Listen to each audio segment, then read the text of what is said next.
আসসালামু আলাইকুম। আমার নাম ইয়াতাশা বিনতে ইমরান। আমি আজকে একটি কবিতা আবৃত্তি করতে চাই। সেটার নাম নন্দর বেটা। লিখেছেন এস.এম. ইমরুল ইসলাম রাজন। পাঠশালাতে ফল দিয়েছে নন্দ বেজায় খুশি, বকপড়শির খুশির দিনে কেউ খেয়েছে খুশি। নন্দর বেটা ফার্স্ট হয়েছে, লাস্ট হয়েছে যদু, বাজারে তাই টান পড়েছে সব দোকানের মধু। মুসলিম বেটা দূর থেকে কয়, এ বাবু তোমার কেমন ফল, যার জন্য এত জল, পাঠশালাতে একাই তুমি, গুরু শিষ্যে অবিকল।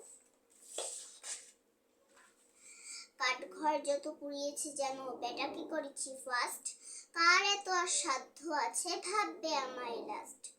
একাই তুমি ফার্স্ট হয়েছো, ভাবছো তুমি সেরা, চার দেয়ালের বাইরে গেলে হবে না তোমার ফেরা।